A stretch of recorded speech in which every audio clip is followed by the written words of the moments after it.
నమస్తే, welcome to PR TV. నేను మీ పామరఘు. ప్రస్తుతం మనం భారతదేశంలోనే పేరుగాంచిన ఖైరతాబాద్ గణనాథుడి దగ్గర మనం ఉన్నాము. ఈ గణనాథుడిని చూడడానికి భారతదేశం నలుమూలల నుంచి 28 రాష్ట్రాల నుంచి ప్రజలు తండోపతండాలుగా వచ్చి భారీ గణనాథుడిని దర్శనం చేసుకుంటూ ఉంటారు ఇక్కడ. సో అసలు గణనాథుని చరిత్ర ఏంది, ఎందుకు అంత దూరం నుంచి తండోపతండాలుగా వచ్చి ఇక్కడ 3-4 కిలోమీటర్ల మేర లైన్లు కట్టి మరి ఇక్కడ వాళ్ళు దర్శనం చేసుకుంటా ఉంటారు. రాత్రనగా పగలనగా గణనాథుని దర్శనం చేసుకుంటా ఉంటారు. సో ప్రస్తుతం ఆ గణనాథుని చరిత్ర ఏంది, గణనాథుని ఒక్క అడుగు నుంచి 70 అడుగుల తీసుకురావడానికి కారణం ఏంటి, అలాగే ఎవరు ఫౌండేషన్ ఇక్కడ స్థాపించిన వాళ్ళు ఎవరు, మరి ఇక్కడ ఇన్ని సంవత్సరాల కాంచెలు లేని గడిపిడి లొల్లిలు ఈ సంవత్సరం ఎందుకు జరిగినాయి, మరి ఇక్కడ ఎవరైతే సింగిరి శంకరయ్య అనే వ్యక్తి ఎవరైతే స్థాపించారో గణనాథుడిని, వాళ్ళ ఫ్యామిలీ మీద ఎందుకు ఇక్కడ కొంతమంది కక్ష కట్టి వాళ్ళ మీద దాడి చేసే ప్రయత్నం చేస్తుందని కూడా మన పిఆర్ టీవీ తరఫున మీకు చూపించే ప్రయత్నం చేస్తూ ఉన్నాము. సో ప్రస్తుతం మనతోని వీణమాధురి అక్క ఉన్నారు. ఎవరైతే ఒక్క అడుగు వినాయకుని స్థాపించలో ఖైరతాబాద్ గణనాథుడిని సింగిరి శంకరయ్య వాళ్ళ కుమార్తె మనతో ఉన్నారు. సో ప్రస్తుతం అక్కడ మీకు ఇంటర్వ్యూ చేసే ప్రయత్నం చేస్తాం మన పిఆర్ టీవీ తెలంగాణ ఛానల్ తరఫున. అక్క నమస్కారం. గుడ్. జై బోలో విఘ్నేశ్వర మహారాజ్ కి జై. ఎలా ఉన్నారు అక్క? గుడ్. ఎట్లా నడుస్తుంది వినాయక చవితి కార్యక్రమం? దగ్గరికి 2-3 డేస్ ఉండడం వల్ల వర్క్స్ అన్ని చాలా చురుకుగా జరుగుతున్నాయి. కొంచెం పెండింగ్ వర్క్స్ ఇంకా కొంచెం బాకీ ఉన్నాయి దేవుడిది. అది కూడా ఈ రేపు పొద్దున వరకు అయిపోతాయి. రేపు పళ్ళు స్టార్ట్ చేసామంటే కంప్లీట్ గా స్టార్ట్ అయిపోతుంది. మాక్సిమం ఎప్పటి వరకు పూర్తి అవ్వచ్చు అక్క? రేపు మార్నింగ్ వరకు అయిపోతుంది అండి. కళ్ళు కూడా ఓపెనింగ్ రేపు మార్నింగ్ పెట్టుకున్నాము 10:30 ఆ ప్రాంతంలో. ఈవినింగ్ వరకు కర్రలు మాత్రం ఈవినింగ్ వరకు తీసేస్తాం. ఈ రేపు ఈవినింగ్ కూడా గణేష్ ఆగమన్ ఒక ప్రోగ్రామ్ ఉంది కూడా అండి, రేపు అది ఉంటుంది. రేపు మార్నింగ్ ఈవినింగ్ అనుకోండి, రేపు 2-3 వరకు మొత్తం కంప్లీట్ గా కర్రలు తీయడము, ఈ కర్టన్స్ కూడా రేపు నుంచి తీసేస్తాం. అక్క అసలు వినాయకుడిని ఇక్కడ వినాయక పండుగ జరుపుతా ఉన్నారా లేకపోతే రాజకీయం చేస్తా ఉన్నారా అక్క? ఇక్కడ మేమైతే వినాయక పండుగనే జరుపుకుంటున్నామండి పక్క. మరి ఎందుకక్క మీరు ఇంత నిష్టగా నిబద్ధతగా మీరు ఇంత పెద్ద వినాయకుని 70 అడుగుల వినాయకుని ఇక్కడ పెడతా ఉన్నారు, మంచి ఉత్సవాలు జరుపుతా ఉన్నారు, ప్రజలకు భగవంతుని దర్శనం ఇప్పిస్తా ఉన్నారు, మరి ఎందుకక్క మీ ఫ్యామిలీ మీద దాడులు చేస్తా ఉన్నారు? మీ బ్రదర్ ఎవరైతే రాజ్ కుమార్ గారు ఉన్నారో వాళ్ళ మీద ఎందుకు దాడి జరిగిందక్క? దాడి ఏం కాదు, కొన్ని ప్రెషర్స్ వల్ల తను సిక్ అయిపోయినారు. ఆ రోజు 1-2 మాటలు కూడా అన్నారు, కానీ అవన్నీ ఓవర్లుక్ చేసినాం. మాకు కావాల్సింది భగవంతుడు. సో ఈ ప్లేస్ లో 1954 నుంచి పెద్దనాన్న సింగర్ శంకరయ్య గారు పెద్దనాన్న అవుతారు. ఆయన ఒక్కడుగుతో తను అట్లా ఆ సంప్రదాయం మేము పోవద్దని ఏం వచ్చినా కూడా తట్టుకొని చెయ్యాలని ఒక ఉద్దేశం దాంతో మేము కంటిన్యూ చేస్తాం. ప్రస్తుతం ఖైరతాబాద్ కి ప్రాతినిధ్యం వహిస్తున్న ఎమ్మెల్యేగా ప్రాతినిధ్యం దానం నాగేందర్ గారికి మీకు లొల్లి ఏంటి? లొల్లి ఏం లేదండి, ఎందుకంటే ఇయర్స్ నుంచి మనం అందరం చేస్తున్నాం కదా. సో కొత్త వాళ్ళని వెయ్యండి అది ఇది అన్నారు. ఇప్పుడు మా ఖైరతాబాద్ లో మాకు ఆయనతో మాకు ఎవరితో లొల్లి లేదు. సో ఎవరిని చేసి పాత మేము ఫ్యామిలీ కమిటీ ఎప్పటి నుంచి అయితే ఉందో అది కంటిన్యూ ఎందుకు చేయాలనుకున్నామంటే, ఇప్పుడు వీళ్ళని తీసుకుంటే వాళ్ళు తీసుకోలేదంటారు, వాళ్ళని తీసుకోవాలి వీళ్ళేది. ఇవన్నీ ఎందుకు? ఫ్యామిలీ ఉన్నా కూడా నేను తమ్ముడు ఇద్దరమే ఓపెన్ గా ఉంటాం, మిగతా ఫ్యామిలీ మెంబర్స్ ఎవ్వరు రారు, అందరిని కలుపుకొనే పోతున్నాము. వాళ్ళకి మేమే చేస్తున్నామన్న ఫీలింగ్ వస్తుందేమో, కానీ మేము మాత్రం అందరం కలిసికట్టుగా చేస్తున్నాం అన్న ఫీలింగ్ తో మేమున్నాము. కొద్దిమంది మిస్అండర్స్టాండింగ్ చేసుకొని అలా ముందుకు వచ్చారు. కలిసి ఇప్పటికే అన్నాం మేము, దానం నాగేందర్ గారు పుస్తక కమిటీకి ప్రెసిడెంట్ గా ఉన్నారు, ఆయన ఆధ్వర్యంలోనే అన్ని చేస్తున్నాము. సో కలిసి రండి, ఇప్పుడు ఎలాగ మేము 24/7 ఉన్నాము, అందరం కలిసి చేద్దామన్న ఇంటెన్షన్ తోటి అదే చెప్పాము. మొన్న కూడా వచ్చేసి అడా కమిటీ వేద్దామంటే నో ప్రాబ్లం, ఒరిజినల్ అట్లే ఉంటది అంకుల్, మీరు ఏదైతే అన్నారో ఆ ప్రకారం అందరికి కలిసికట్టుగా చేద్దామని మొన్న మాట్లాడారు. ఓకేని ఆ విధంగా అయితే పోతున్నాం. రైట్ అక్క, ఇప్పుడు మీరు ఒక అడుగు నుంచి ఎవరైతే స్థాపించారో ఎవరక్క వాళ్ళు? పెద్దనాన్న గారు శంకరయ్య గారు ప్లస్ స్థానికులు కూడా సపోర్ట్ చేశారు. తను కీ రోల్ గా తను ఉన్నారు. సింగరి శంకరయ్య ముదిరాజ్. రైట్. సింగరి శంకరయ్య ముదిరాజ్ ఎవరైతే ఇక్కడ ఒక్క అడుగు నుంచి వినాయకుడు స్థాపించిందో ఇక్కడ 70 అడుగుల వరకు వచ్చింది. 70 సంవత్సరాలు పూర్తవుతా ఉంది వాళ్ళకి. మరి వాళ్ళ కుటుంబ సభ్యులు 8 సంవత్సరాల కాంచెల్లి ఉత్సవం జరుపుతా ఉన్నారు. మరి మధ్యలో వచ్చిన వాళ్ళని తట్టుకుంటా ఇవన్నీ గొడవలు ఎట్లా తడుకోగలుగుతున్నారు మేడం? రాజకీయ నాయకులతో మీరు ఎట్లా కలబడి నిలబడతా ఉన్నారు? అన్నిటికీ కారణం విఘ్నేశ్వరుడు అండి. విఘ్నాలను తొలగించుకుంటాడు, ఆయన పని ఆయన చేయించుకుంటూ పోతున్నాడు. మేమైతే పక్క జరగాలని లేదు, ఎందుకంటే ఇంతకుముందు మా నాన్నగారు కానీ మా తమ్ముడు కానీ ఒకసారి చెయ్యొద్దు, వద్దాం ప్రెజర్స్ ఎందుకు అన్న సినారియోలో మాకు ఎప్పుడు మంచి కాలేదు. అందుకే ఆ నోటితో మేము ఆ మాట ఎప్పుడు అనము, చేస్తాము అనే వర్డ్ తోటే ముందుకెళ్తున్నాం. విఘ్నేశ్వరుడిని తలుచుకున్నాము, ఆయన విఘ్నాలు లేకుండా మాకు ముందుకు నడిపిస్తున్నాడు. మేము ఆయన విగ్రహం చేసుకుంటూ వెళ్తామండి. ఎందుకంటే మన ఖైరతాబాద్ కా షాన్ మా గణపతి. నువ్వు అడగండి, ఒక 5 ఏళ్ళు 10 ఏళ్ళ పిల్లలు కూడా వచ్చేసి మా గణపతి అంటాడు. ఎవ్వరికి ఇది గమనించండి, స్కూల్లో వస్తా పోతా అందరికీ ఈక్వల్ గా మేమే చేస్తున్నాం అన్న ఎప్పుడు ఆ పొగరు కూడా మేము ఇప్పటికీ ఎప్పుడు చూపించలేదు. ఎవరెవరు వస్తారు అందరినీ కల్పించుకొని వెళ్ళిపోతున్నాం. మేము కొద్దిమందికి అలా ఎందుకు అలా రాంగ్ థింగ్ చేస్తున్నారేమో, ఒక్కొక్కళ్ళ అభిప్రాయం ఒక్కొక్కలాగా ఉంటది. కానీ అది కూడా మేము పాజిటివ్ గా తీసుకుంటున్నాము. వాళ్ళని కూడా కలుపుకొని పోయి అందరం కలిసికట్టుగానే భగవంతుని ప్రోగ్రామ్ కంటిన్యూ చేస్తున్నాం. ఏ ఇయర్ స్థాపించాక మన గణనాథుని ఖైరతాబాద్? 1954లో ఒక్క అడుగుతో స్టార్ట్ చేసామండి. 1954 స్టార్ట్ చేసాము. అది అంచెలంచెలుగా 1 ఫీట్ నుంచి పెరుగుతూ వచ్చేసి మినిమం 12 ఫీట్లు వచ్చే వరకు అక్కడ లోపలే పెట్టాము. యాక్చువల్లీ అయితే లైబ్రరీ లోపలనే ఉండింది. ఎలా హైట్ పెరుగుతూ ఉందేమో లోపల సరిపోదు, సో అప్పటి నుంచి బయట పెట్టి స్టార్ట్ చేయడం చేసాం. స్టార్టింగ్ బయట నుంచి తెచ్చిన విగ్రహాలను ఇక్కడ దూలిపేట నుంచి అక్కడ హాఫ్ పార్ట్ గా బయటనే తయారు చేయించుకునేసి 2 పార్ట్స్ తెచ్చి ఫిక్స్ చేసేవాళ్ళు. ఇంకా పెద్దగా అయితే నాకు అవి తేవడం కూడా ఇబ్బంది అయ్యేసరికి ఇక్కడనే కన్స్ట్రక్ట్ చేయాలి దేవుణ్ణి అన్న ఉద్దేశంతో ఇక్కడ స్టార్ట్ చేసాము. చేసుకుంటూ వచ్చిన తర్వాత మా పెద్దనాన్న 94లో చనిపోయారు. తర్వాత మా నాన్నగారు సింగర్ సుదర్శన్ గారు దాన్ని కంటిన్యూ చేసుకుంటూ వచ్చారు. అయిన తర్వాత ఇక్కడనే ముందు రంగారావు గారు ఉండే శిల్పి, ఆయన కూడా చాలా మంచి శిల్పి ఉండే. ఎక్కడ ఎంత బాగుంటే ముఖార విందం అయితే చూసుకుంటే అలాగే ఉండిపోతాయి. ఎక్కడ శిల్పి ఎక్కడ వీళ్ళది? ఎక్కడి నుంచి తెప్పిస్తారు మీ శిల్పిని? మన వాళ్ళే, ఇక్కడ హైదరాబాద్ వాళ్ళే రంగారావు గారు. ముందు ఇప్పుడు మాత్రం రాజేందర్ గారు చెన్నై వాసులు. ఇప్పుడు చేసేది రాజేందర్ గారు. సమ్ ఇయర్స్ బ్యాక్, నేను 20 years బ్యాక్ సంగతి చెప్తున్నాను. అప్పుడు రంగారావు గారు చేసేవాళ్ళు. దాని తర్వాత మన రాజేందర్ గారు చేస్తున్నారు. రాజేందర్ గారు, జోగారావు గారు, మట్టి వినాయకులు వచ్చిన తర్వాత జోగారావు సార్ ఇన్వాల్వ్ చేసాం. మూర్తి గారు, ఈ ముగ్గురు కలయికతో ఇది అవుతుంది. మెయిన్ శిల్పి మాత్రం మన రాజేందర్ గారు. ఇన్ని ఇయర్స్ ప్లాస్టర్ ఆఫ్ ప్యారిస్ చేసిందంటే రాజేందర్ గారే అనమాట మనకు చేసిందనమాట. సో 60 సంవత్సరాలు వచ్చిన తర్వాత మనము షష్ఠి పూర్తి చేసాం ఇక్కడ. షష్ఠి పూర్తి చేసిన తర్వాత చాలా పెద్ద ఎత్తున చేసినాము. దాని తర్వాత మేమేమనుకున్నాము, డాడీ వాళ్ళు ఏమన్నా ఒక్కొక్కటి బ్యాక్ చిన్నగా చేద్దాం, ఇంత పెద్దది ఎందుకు రిస్క్ కదా అని చెప్పేసి అది బ్యాక్ 59, 58, 57 వరకు వచ్చి మాకు హైదరాబాద్ వాళ్ళు కూడా ఎవరికి నచ్చలేదు. మనం ఇంత ఫేమస్ అయినాము, మన హైదరాబాద్ లో ఇంత మొక్కులు తీర్చే గణపతిగా ఉన్నాక ఇంత తక్కువ చేయడం, చిన్నగా చూడడం మాకు ఇష్టం అనిపిస్తుంది. అంటే మళ్ళీ దాన్ని అంచెలంచెలుగా పెద్దగా చేసుకుంటూ వచ్చి పోయిన సంవత్సరం వరకు 69 సంవత్సరాలు 63 ఫీట్ల వరకు చేసాం. ఈ సంవత్సరాలు 70 సంవత్సరాలు కాబట్టి 63 నుంచి తక్కువ చేస్తా అని చెప్పి కదా, 60 నుంచి బ్యాక్ వచ్చా అని చెప్పి. అవును, అది 59, 58, 57 ఫీట్ల వరకు వచ్చేసింది. కానీ ఎవరికి నచ్చలేదు. మళ్ళీ ఏం చేసినాం, మళ్ళీ మేము పెంచుకుంటూ వచ్చేసాం. కొన్ని జరగలేదు కూడా, కొంతమందికి మొక్కులు కూడా తీరలేదు అని కొంచెం ఇది అన్నారు. లేదు, మన షానే మన హైదరాబాద్ విగ్రహము తక్కువ చేస్తే ఎట్లా మాకు ఇది అంటే సరే అని చెప్పేసి మళ్ళీ పెంచుకుంటూ వచ్చాము. పోయిన సంవత్సరం 69వ సంవత్సరం వరకు వచ్చే వరకు 63 ఫీట్లు చేసాం. 2 సంవత్సరాల నుంచి మనం మట్టి విగ్రహం చేస్తాం. ఇది 3వ సంవత్సరం అనమాట మనకు. సో అందులో మట్టి విగ్రహం ఇంత పెద్ద ఎత్తున చేయడం కొంచెం రిస్కీ అని కొంచెం భయం ఉండే. ప్లాస్టర్ ఆఫ్ ప్యారిస్ తో వచ్చిన ఫేస్ అట్రాక్షన్ మట్టితో వస్తుందా అని కొంచెం అపోహలు ఉండే. కానీ ప్లాస్టర్ ఆఫ్ ప్యారిస్ తో ఎంత అద్భుతంగా ఉంటాడో భగవంతుడు, ఈ మట్టి గణపతితో కూడా అంతే అందంగా ఆకర్షణీయంగా ఉన్నాడు. సో నో డౌట్ అందులో. కాకపోతే వర్షంలో ఎక్కువ నానిపోతే కరిగిపోతాడా అనేది ఒకటి భయం ఉండేది. రైట్ అక్క, ఇప్పుడు మీరు ఎంత పెద్దగా ఉత్సవం నిర్వహిస్తారు గణేష్ ఉత్సవం, ప్రభుత్వం సహకరిస్తుందా మీకు ఇక్కడ? ఎస్, ఎందుకంటే ప్రభుత్వం నుంచి కావాల్సిన అన్ని సదుపాయాలు వాళ్ళు ప్రొవైడ్ చేస్తారండి. ఇప్పుడు చూడండి, బ్యారికేడ్ విషయం కానివ్వండి, పోలీస్ డిపార్ట్మెంటే కానివ్వండి, జిహెచ్ఎంసీ తోటి క్లీనింగ్ ఈ వర్క్సే కానివ్వండి, మళ్ళీ స్ప్రే చేయడం అవన్నీ, అలాంటి వాటికి మాత్రం గవర్నమెంట్ అన్నిటికీ రెడీగా ఉంటుంది. అంటే ఏ గవర్నమెంట్ వచ్చినా వినాయకుడి దగ్గర ఎప్పుడు ఎవరు లోడ్ చేయలేదు. రైట్ అక్క, ఆల్మోస్ట్ ఎంత ఖర్చు చేస్తుందాక మొత్తము? అంటే ఫస్ట్ నుంచి వెళ్ళి నిన్న మొన్నటి లెక్కలు చూసే వరకు 80 లక్షలు అయితే క్రాస్ అయిందండి.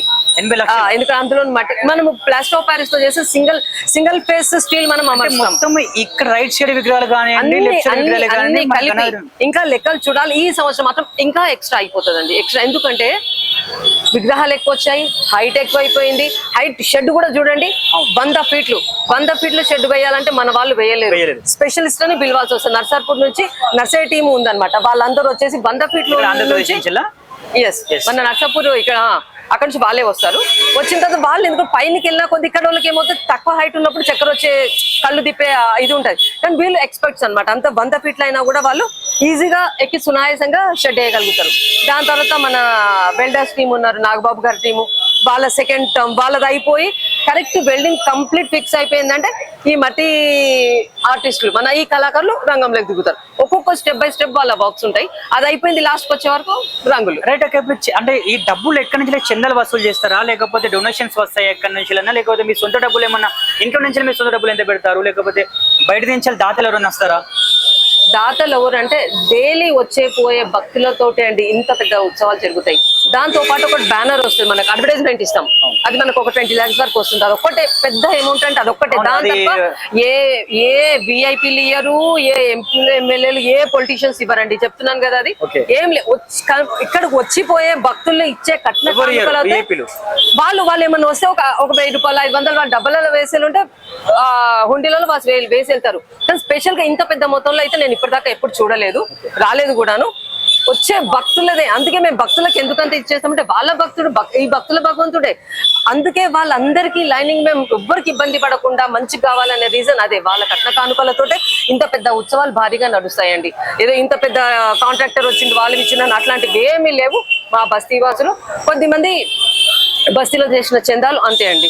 దాని తప్ప పెద్ద ఏముండవు. వీళ్ళు రెగ్యులర్ గా ఎలా అయితే వచ్చిపోతూ ఉంటారో వాళ్ళు హుండీలో వేసినవి డైలీ ఇక్కడ లెక్క పెట్టేస్తాము. ఎవరైతే మాకు హైదరాబాద్ లో ముందస్తుగా వినాయకుడు తయారు చేయడానికి ఏదైతే వాళ్ళు మాకు డబ్బులు ఇస్తారో వాళ్ళకు రిటర్న్ చేస్తాం. ఇలా హుండీలు వస్తున్నాయి వాళ్ళని కూర్చోబెట్టేసి వాళ్ళ ముంగట్టే లెక్క పెట్టేసి వాళ్ళకి ఇచ్చేస్తాం. మాకు తెలిసిన ఒక విషయం ఏంటంటే ఎవరైతే వినాయకుడు తయారు చేస్తారో అతను డబ్బులు తీసుకోకుండా చేస్తాడని తెలిసింది. ఎంతవరకు నిజమక్క? శిల్పి అంటే తన అండర్ లో ఉన్న వాళ్ళందరికి ఇస్తాము. శిల్పిది కూడా నేను ఎప్పుడు ఈ అకౌంట్స్ రాలేదు, తీసుకోరని మరి విన్నాను నేను కూడా. నేను తమ్ముడితో ఒకసారి కూర్చొని డిస్కస్ చేయాలా. ఇంత డెప్త్ గా ఇన్వాల్వ్మెంట్ అవ్వలేదు వీళ్ళ డబ్బుల మ్యాటర్ అని. మొత్తం A to Z తమ్ముడే చూసుకున్నాం. ఎందుకంటే మేము ఒక 10 years 15 years కింద కూడా చూసాము. ఇప్పుడు ఈ హైదరాబాద్ ఇంత పేరు వచ్చేసి ఇంకా మంచి స్టెబిలిటీ భగవంతుడు వచ్చిందంటే 3-4 years నుంచి డబ్బులు దేవునికి వెళ్ళిపోతున్నాయండి. మేము చిన్నగా ఉన్నప్పుడు చేసినప్పుడు మా డాడీ మా ఒంటి మీద బంగారం కూడా దేవుడు డబ్బులు వర్షాలు పడి వెళ్ళలేదని చెప్పి తీసుకుపోయిన సినారియోస్ ఉన్నాయి. ఇవన్నీ బయటకు చెప్పే అవసరం లేదని మేము ఎవరికి చెప్పే అవసరం లేదు. ఇప్పుడు కొన్ని ఇష్యూస్ వల్ల అవుతాయి కాబట్టి మేము అన్ని బయట పెట్టాల్సి వస్తుంది. ప్రస్తుతం ప్రతిసారి కూడా గణనాథుడు ఏవైతే హైదరాబాద్ రైట్ సైడ్ కు లెఫ్ట్ సైడ్ కు ప్రతి ఒక్క దేవుళ్ళే పెడతా ఉంటారు. ఈ ప్రస్తుతం స్పెషల్ ఏంటక్క? రైట్ సైడ్ కుడిచి ఈసారి అయితే మనము ప్రత్యేకత ఫస్ట్ మన గణపతి ప్రత్యేకత ఏంటంటే ఈసారి సప్తముఖ మహాగణపతి నామకరణం చేశాము. ఎస్, ఎందుకు అంటే 70 సంవత్సరాలు 70 ఫీట్లు 7వ తారీఖు పండుగ, 17వ తారీఖు నిమజ్జనము, 7 తరకాయలు 7 సర్పాలు. ఇది చాలా స్పెషల్ అండి. అన్ని 7 అంకెతో కలిసి ఉన్నాయి సార్. సప్తముఖ మహాగణపతిగా నామకరణం చేశాం భగవంతునికి. అన్ని 7 అంకెలతో కలిసి వచ్చాయి. దాంతో పాటు భగవంతునికి ఎగ్జాక్ట్ రైట్ సైడ్ నా బాలరాముడు, లెఫ్ట్ సైడ్ నా రావుకేతు. బాలరాముడు పెట్టడానికి రీజన్ ఏంటంటే అయోధ్యకు వెళ్ళాలి అని అనుకుంటే ఎవరైనా only train journey 1 way 35 hours పడుతుంది. నేను ప్రతిష్టాపన అయిన తర్వాత నేను కూడా వెళ్ళేసి వచ్చాను అయోధ్యకి. ఎక్సలెంట్ ఉన్నారండి బాలరాముడు. అది కళ్ళలోంచి పోవట్లేదు. ఆ నల్ల ఆకారము భగవంతుని, ఆ వేషధారణ, అది చాలా ముగ్ధులం అయిపోయాం. సో అక్కడికి వెళ్ళలేని వాళ్ళకి ఇక్కడ పెడితే లోకల్లో ఉన్న వాళ్ళు కానీ మన దరిదాపుల్లో ఉన్న వాళ్ళు చూడడానికి చాలా అవకాశం బాగుంటది. మన తెలంగాణలో ఉన్న ఇక్కడ అందుబాటులో చాలా బాగుంటది చూడలేని వాళ్ళు. అదొకటి ఆలోచన ఉండే కాబట్టి అది ప్రతిష్ఠించాము. మీరు చూస్తే మాత్రం మీరు కూడా ముగ్ధులు అయిపోతారు, అంత బాగుంది. లెఫ్ట్ రావు కేతువులు ఉన్నారు, రైట్ వచ్చేసి శ్రీనివాస కళ్యాణం థీమ్ పెట్టుకున్నామండి, లెఫ్ట్ వచ్చేసి శివపార్వతుల కళ్యాణం పెట్టుకున్నాం. ఈ విగ్రహాలు చేయడమే కాదు, కరోనా వచ్చినప్పుడు ఏం చేసాం, ఆ ఇయర్ మేము విద్యకు ప్రాముఖ్యత ఇస్తూ విద్యా గణపతిగా తీర్చిదిద్దాం. ఎందుకంటే పిల్లలు స్టడీస్ లో బ్యాక్ అయిపోయారు. అలాంటి థీమ్ పెట్టేసుకుని, ఎందుకంటే ఖైరతాబాద్ ఇంకోటి మీరు గుర్తుపెట్టుకోవాల్సిన విషయం అంటే ఖైరతాబాద్ ఫేమస్ అయ్యిందే ఖైరతాబాద్ మొక్కులు తీర్చే గణపతిగా. సెకండ్ హైట్ కి, ఇప్పుడు రాందాన్ని ఇంకా హైట్ అయిపోయే వరకు టాపిక్ అనేది హైట్ అనేది వెళ్ళిపోయింది తెలుసా. మొత్తం ఎంటైర్ ఇండియాలోనే ఏవైతే ఘనంగా ఉత్సవాలు జరుపుతారో అందులో ముంబై ఒకటి ఫస్ట్, లాల్బాగ్ చా రాజా అని, తర్వాత మన ఖైరతాబాద్ ఉన్నది. కానీ లాల్బాగ్ చా రాజా కన్నా హైట్ వినాయకుడు ఏదైతుందంటే మన ఖైరతాబాద్ గణపతి. ఐడియా ఉందాక మీకు? ఉందండి. అక్క ఇప్పుడు ఈ ఏవైతే 9 నవరాత్రులు ఏవైతే ఉన్నాయో అక్క, ఒక్కొక్క రోజు ఏంటి అక్క, ఎవరు రాబోతున్నారు, విఐపి గెస్ట్ ఎవరైనా కానీ, పూజలు ఎలాంటి పూజలు నిర్వహిస్తా ఉన్నారు? ఇప్పుడు మీరు చెప్పినప్పుడు శ్రీనివాస కళ్యాణం, శివపార్వతుల కళ్యాణం థీమ్ పెట్టామంటే ఇవాళ రేపు ఐటీ ఫీల్డ్ లో అందరు వెళ్ళిపోయేసి మ్యారేజ్ లేట్ చేసుకోవడం కానీ, కొద్దిమంది కాకపోవడం, ఇలాంటి ఇష్యూస్ చాలా ఉన్నాయి. కొన్ని బయటకు రాకుండా కూడా ఉన్నాయి, వర్క్ లో పడేసి. సో ఇలాంటి విగ్రహాలకు మన దేవుళ్ళకు మొక్కుకుంటే కొంచెం వాళ్ళ కోరికలు జల్దీ నెరవేరుతాను ఒక థీమ్ ఉంది. ప్లస్ వీటి కళ్యాణాల ప్రోగ్రామ్స్ కూడా ఉన్నాయి. మండే రోజు శివపార్వతుల కళ్యాణం పెట్టుకున్నామండి. ట్యూస్డే రోజు వచ్చేసి మొదటి రోజు భగవంతుని పూజ కాగానే పద్మశాలి వాళ్ళు జంజరం వేస్తారు, కండువా వేస్తారు. అదే అడగడం మార్నింగ్ అంత పెద్ద జంజరం అక్క. ఎస్, ఎక్కడ వాళ్ళు నేస్తారు, వాళ్ళ చేతి పనే కదండి వాళ్ళ నేతలు. మీరు కూడానా? సో వాళ్ళ దాంట్లో కమ్యూనిటీ వాళ్ళు అందరూ వస్తారు, మార్నింగ్ జంజరం వేస్తారు, కండువా వేసి పూజ స్టార్ట్ చేస్తారు. వాళ్ళు ఎక్కడ నేయిస్తారో లేకపోతే మేబీ సంథింగ్ వాళ్ళు తీసుకొని వచ్చేస్తారు. వచ్చి బ్యాండ్ బాజాలతో భగవంతునికి అలంకరణ చేసిన తర్వాత మన పూజ స్టార్ట్ చేసేస్తారు. మన గవర్నర్ గారు ఈ పూజ 7 గంటల వరకు స్టార్ట్ అయిపోతుంది. మార్నింగ్ 7 గంటలకు స్టార్ట్ అయిపోతుంది. వీళ్ళకి ఇంకా ముత్యాల తలంబ్రాలు పోస్తారు. వాళ్ళు జంజరం చేస్తారు, కండువా వేస్తారు, ముత్యాల తలంబ్రాలు పోస్తారు భగవంతుని. ఎస్, అది అయిపోయిన తర్వాత మన గవర్నర్ గారు వస్తారు, ఆ పూజ స్టార్ట్ అయిపోతుంది. దాని తర్వాత నెక్స్ట్ డే ఒక్కొక్క వాళ్ళకి తాహతుకి మించిగా చేస్తారు. తర్వాత వచ్చేసి మన శివపార్వతుల కళ్యాణం పెట్టుకున్నాము. మండే రోజు మార్నింగ్ అక్కడ పెట్టుకున్నాము. వచ్చే భక్తులు ఎవరన్నా వచ్చి ఆ కళ్యాణాన్ని అటెండ్ అవ్వచ్చు. ఆ నెక్స్ట్ డే వైశ్య గ్రూప్స్ వాళ్ళు వచ్చేస్తున్నారు. 70 హోమగుండాలు ఏర్పాటు చేసేసి పొద్దున మొత్తం బ్లాక్ అయిపోతుంది. ఒకసారి చూపిస్తారా ఎక్కడి నుంచి ఏంటి అనేది? ఇది స్ట్రేట్ ఉంది కదండి, అక్కడ విఐపి ఎంట్రన్స్, ఇక్కడ ఎంట్రన్స్ ఉంటుంది. క్రౌడ్ అంతా రైట్ నుంచి వస్తారు. ఇదక్క ఎస్, లెఫ్ట్ ఎగ్జిట్ ప్లేస్ అన్నమాట. అంటే ఎక్కడి నుంచి ఎంట్రన్స్ అంటే ఎక్కడ బార్గెట్స్ పెడతా ఉన్నారు? ఇక్కడ నుంచి ఇన్ గేట్ అండి. ఇది ఈ రైల్వే ట్రాక్ నుంచి ఇన్ గేట్ ఉంటుందండి. రైల్వే ట్రాక్ ఇది విఐపి గేట్ ఉంటుంది. ఇది ఎగ్జిట్ పాయింట్. ఇది ఉంటుంది. ఈ మేము హోమగుండాలు ఏర్పాటు చేసేది మాత్రం ఈ మొత్తం 70 హోమగుండాలు ఏర్పాటు చేస్తున్నారు. మొత్తం ఆల్ రోడ్స్ బ్లాక్ చేసేస్తారు అన్నమాట. ఎస్, క్రౌడ్ కి మార్నింగ్ కాబట్టి క్రౌడ్ మాత్రం ఆ రోజు ఈ లైన్ లోనే రావాల్సి వస్తుంది వాళ్ళకి. అందుకే మార్నింగ్ పెట్టుకున్నాం ఈ హోమాలు. ఎందుకంటే వేల సంఖ్యలో ఆ రోజు హోమాలు చేయడానికి అదొకటి. దాని తర్వాత వచ్చేసి వాళ్ళు వచ్చి 1,00,000 రుద్రాక్షల మాలతోటి వినాయకునికి మాల వేస్తున్నారు. వాళ్ళు 1,00,000 రుద్రాక్షలతో ఇంత లా వచ్చేస్తుంది. మొత్తం గణపతికి ఫుల్ పెద్ద మాల వచ్చేస్తుంది. అది చేస్తున్నారు. ఒక్కొక్కరు అలా వాళ్ళకు ఇదిగా పెట్టేసి ఇలాంటివి ఇంకా ఎన్నో కార్యక్రమాలు ఉన్నాయి. మళ్ళీ శ్రీనివాస కళ్యాణం ఎప్పుడు డేట్ ఫిక్స్ అయిపోయిన తర్వాత అది కూడా చెప్తాం మేము మీకు.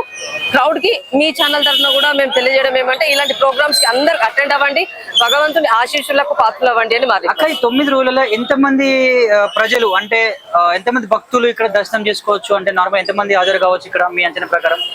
ఇక్కడ 3-4 లక్షలు వస్తారండి ఎవ్రీడే. సాటర్డే సండే వస్తే కౌంట్లెస్ ఉంటారు. ఎందుకంటే సాటర్డే సండే పోలీస్ వాళ్ళైతే తగ్గించి ఆ రోప్ ఇక్కడ మొత్తం బ్లాక్ అయిపోతారండి. ఇసుకేస్తే రాలని జనం అయిపోతారు. వీళ్ళు పోలీస్ వాళ్ళు ఏం చేస్తారు, ఆ క్రౌడ్ ని మూవ్ చేయడానికి రోప్ వేస్తారు. వాళ్ళు రోప్ వేసేసి ముందుకు పుల్ చేస్తుంటారు. ఆ రోప్ వేయడానికి వాళ్ళు నడవడానికి కూడా స్థలం ఉండదు, అంత క్రౌడ్ వస్తారు.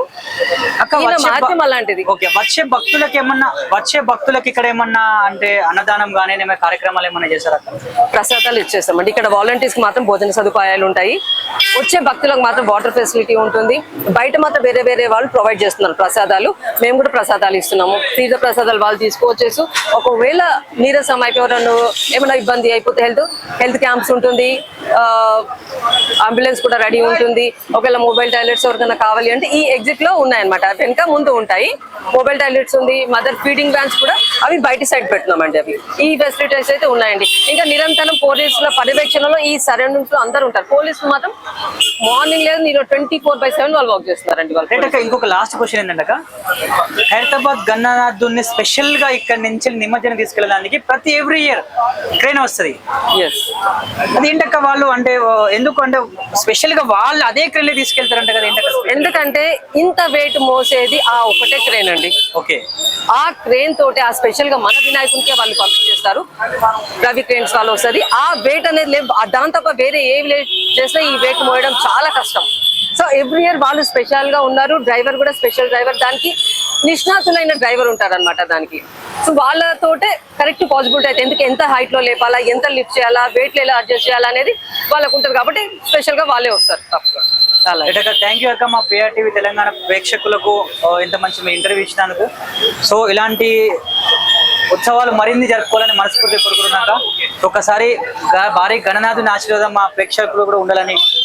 సో పిఆర్ టీవీ ఛానల్ వాళ్ళకి ధన్యవాదాలు తెలుపుతున్నాము. వినాయకుడిని మంచిగా చూపిస్తున్నారు కాబట్టి మరి భక్తులకు మీ త్రూ నేను రిక్వెస్ట్ చేస్తున్నాను, పోలీస్ వాళ్ళు ఉన్నారు కదా అని చెప్పి అబద్ధంగా ఉండకండి. రండి, మంచిగా భగవంతుని చూసినప్పుడు ఏమవుతుంది, ముగ్గులు అయిపోతారు, కింద చేతిలో పిల్లలకి ఇట్లా మర్చిపోతున్నారు. సో మీ వాళ్ళు ఏదైతే ఉన్నారో వాళ్ళు జాగ్రత్తగా రండి, భగవాన్ని దర్శించుకొని తీర్థ ప్రసాదాలు తీసుకోవాలి అని పిఆర్ ఛానల్ ద్వారా రిక్వెస్ట్ చేస్తున్నాను. Thank you. రైట్, ఇది ప్రస్తుతం మనం వీణమాధురక్క ఇక్కడ ఎవరైతే సింగరి శంకరయ్య గారి బ్రదర్ సింగరి సుదర్శన్ గారి కుమార్తె ఎవరైతే వీణమాధురక్క ఉన్నారో, సో వారి వాల్యుబుల్ ఇంటర్వ్యూ అయితే మనకు ఇవ్వడం జరిగింది. సో ఇది ఇంకా ఇప్పుడు ప్రస్తుతం మీద ఇంటర్వ్యూ అయిపోయింది. తర్వాత గణనాథుని ఫస్ట్ పూజ అయిన తర్వాత అప్పుడు కూడా మీకు చూపించే ప్రయత్నం చేస్తా. పూజ కానివ్వండి, ఇక్కడ హోమం కానివ్వండి, ఏవైతే జరుగుతూ ఉంటాయో. సో 9 రోజులు మీకు ప్రత్యక్ష ప్రసారం మన పిఆర్ టీవీలో కూడా లైవ్ చూస్తుండండి. పిఆర్ టీవీ, నేను మీ పామరఘు. Thank you.